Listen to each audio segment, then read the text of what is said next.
Welcome to a deep dive. We've got a stack of sources here, articles, notes, all sorts of things, and we're going to pull out the most interesting insights just for you. And today, we're looking at materials that really show a continent divided. We're focusing on what life was like in the West versus the East, especially during the Cold War. That's right. Our mission is to get a feel for this pivotal time, shaped by that huge clash between the US and the Soviet Union, fought with propaganda, alliances, proxy wars, the works. So what were the actual lived experiences on each side of that ideological fence? That's what we want to unpack. Let's dive in. Okay, so two pretty different worlds here. Let's start in the West. According to our sources, what really defined this side? Well, you're looking at a sphere strongly influenced by the United States. That means, fundamentally, capitalism and democratic governments were the standard setup. The part of Europe generally liberated by the Western allies. Exactly. And if you live there, what could you expect from your government? What was the relationship like? Our sources point to a really significant expectation of government help, almost a cradle-to-grave kind of idea, Meaning? meaning you'd expect the state to be involved from, well, birth to death, covering things like healthcare, education, childcare too, a big social safety net. That sounds expensive. Yeah. How did they manage that? It definitely involved higher taxes, yeah, but also a lot of government borrowing. They were really drawing on Keynesian ideas there. Deficit spending to keep the social programs going and the economy stable. Precisely. A very different kind of social contract than we'll see in the East. Speaking of different, Western Europe itself started cooperating economically after the war, which was kind of new given their history. Who pushed for that? A lot of the drive came from the Christian Democrats, actually. They appealed to common ground like shared Christian traditions, democracy to sort of build bridges. Makes sense. They needed to unite to have clout against the superpowers. Right. And the first big experiment in that. That was the ECSC, the European Coal and Steel Community.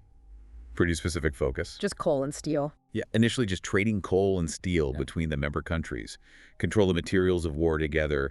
Maybe you're less likely to fight. That was part of the thinking. Practical. And that expanded. Oh yeah, it grew into the common market. That took it much further. Free trade for basically all goods. And more than goods, right? Crucially, yes. Also the free movement of people.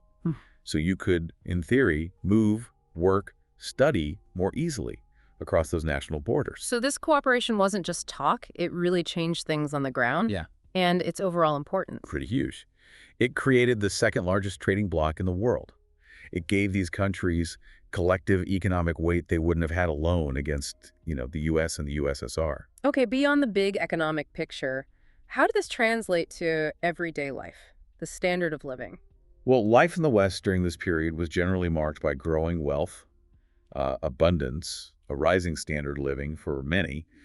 You definitely see American influence there, that consumer culture spreading. And the sources have some great examples, don't they? The household goods thing. Absolutely. Mass consumption really takes off. Things like credit cards made it easier. Look at refrigerators in the UK. Ownership jumps from maybe 8% in '56 to over 70% by 1970. Wow. Yeah. And things like phones, vacuums, washing machines, they went from being luxuries to just sort of expected household items. There's cars, too. That was a massive shift. Another credible stat, around 5 million cars in Europe in 1946. 20 years later, 40 million. Just imagine the difference that makes to daily life, to mobility. It's a fundamental change, not just having stuff, but a different way of living. Now, while life was changing with all these goods, society itself was shifting. What about feminism? The feminist movement really gathered steam, often linked to thinkers like Simone de Beauvoir. Women pushed hard for more opportunities, education, jobs they'd been shut out of, and crucially, fair pay. And in the 60s, reproductive rights became central. Yes, big time. Advocating for access to birth control and abortion, seen as fundamental for women to control their own lives and futures. And we start seeing women break into top leadership roles. Right. Margaret Thatcher becoming UK Prime Minister was a huge milestone. First woman leading a major Western European country. And she actually pushed back against that welfare state we talked about. She did, yeah. She began a trend of trying to limit the welfare state's size and influence.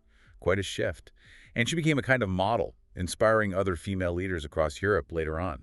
More recently, other social issues have come up, especially around immigration. Sources definitely highlight that. Immigration, particularly from former colonies, has led to big cultural changes and sometimes, cultural clashes. And the rise of far-right parties? That's linked too in some places. You see tensions, like the example of Algerians in France, debates over language, Arabic versus French, religion, Islam versus Christianity, even things like dress codes, the hijab bans, big questions about assimilation versus cultural identity. It's complex. Or what about other trends? Green movement. Oh yeah, Europe has a very strong green movement, often gets more traction, partly because of their multi-party political systems. Green parties can gain real influence, even join governments. And the US and Russia are still big players in the background. Always. Their influence continues to be felt across the board. Okay, before we jump over the Iron Curtain, culture was a huge force too, right? Spreading both ways. Absolutely. Music, especially. Rock and roll, the British invasion, the Beatles, Queen, the Rolling Stones, massive. It wasn't just music, it was often a voice of protest, of youth culture. And it even got into the East. Yeah, through illegal tapes, smuggled in. Shows how culture can kind of seep through those political barriers. And Hollywood's influence. Huge. Figures like James Dean in Rebel Without a Cause. That cool rebellious image really struck a chord across Europe. Influenced style, attitudes. And in the art world. You saw abstract expressionism take hold. Think Jackson Pollock, Rothko, de Kooning. The focus wasn't so much on painting a thing, but on the energy, the act of creation itself. Seen as embodying Western freedom, maybe? By some, yes. Yeah. Though, others found it kind of difficult, maybe not as accessible as older art forms. Okay, let's take a big mental leap now. We're crossing over to life in the East. How fundamentally different was it? Night and day, really. You're talking about a world strongly influenced by the Soviet Union, by socialism, and frankly by totalitarian rule. Where the West was focused on the individual consumer, the East was all about the state.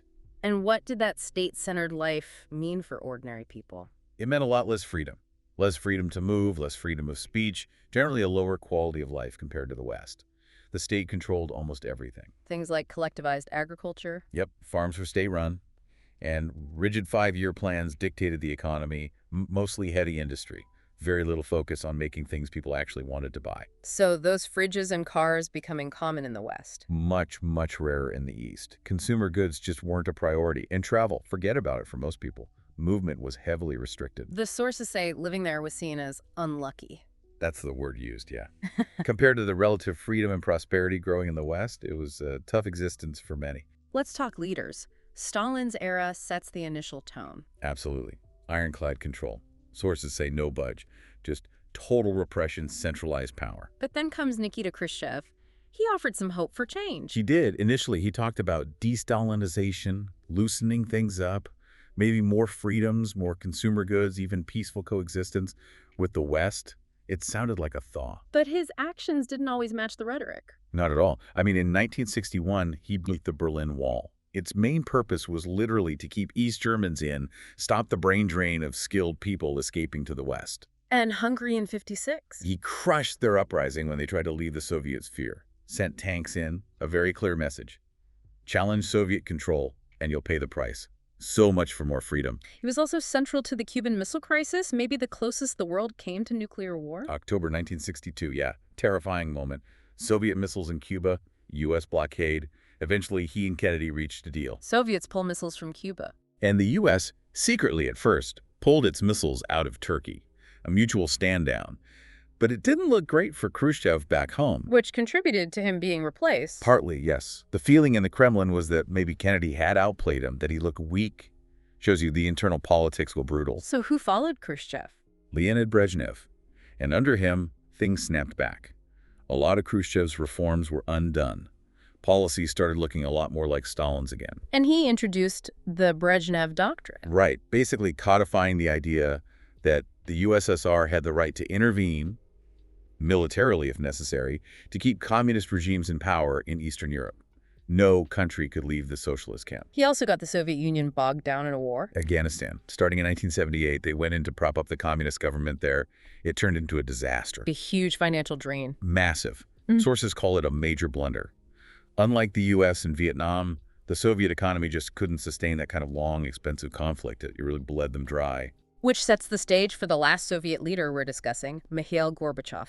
He inherited a tough situation. He really did. The system was creaking. They couldn't match U.S. military spending, Reagan's Star Wars initiative and all that. And they just couldn't afford to keep Eastern Europe locked down by force anymore. Gorbachev knew something had to change. He was seen as a real reformer, a westernizer even. Yeah, he introduced some radical concepts for the time. Glasnost, openness, allowing criticism, public debate, unheard of. And perestroika? Economic restructuring, trying to introduce market elements, some private enterprise, basically an attempt at capitalism within the system to make it work better. He also allowed more democratic elections. But the biggest change, maybe, was his pledge about Eastern Europe. Absolutely critical. He Yeah. pledged not to use Soviet military force to interfere in the internal affairs of the satellite states, Poland, Czechoslovakia, Hungary, etc. And that was the catalyst. It seems so. Our sources suggest it was a huge miscalculation if his goal was to keep the sphere intact. Once those countries realized, Moscow wouldn't send tanks. They started heading for the exits fast. Who went first? Poland was definitely a key player early on. They had strong internal movements already, like the Solidarity Trade Union led by Lech Walesa, and the influence of the Polish Pope, John Paul II, was massive too. But not all departures were peaceful. Romania. Romania was grim. Mm-hmm. Sources call it the ugliest leave. The dictator Ceausescu and his wife were overthrown, given a quick trial, and executed on Christmas Day 1989. A really brutal end. Still, the image that sticks in everyone's mind is probably The fall of the Berlin Wall, November 1989. Just an incredible, unbelievable moment. People literally hacking away at it with hammers. a powerful symbol of division crumbling, relief, hope. Huge relief and hope, yeah.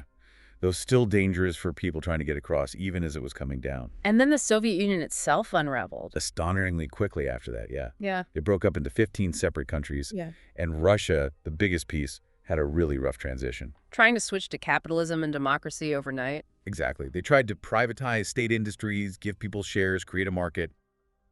But in reality, Elites grabbed the asset. pretty much. Former Soviet officials, guys like Vladimir Putin eventually, were well positioned to snap up the valuable stuff, oil, gas, minerals, created a tiny layer of super-rich oligarchs while most people ended up in poverty. Capitalism didn't deliver for them. Who was the first post-Soviet Russian leader? Boris Yeltsin, from 91 to 99.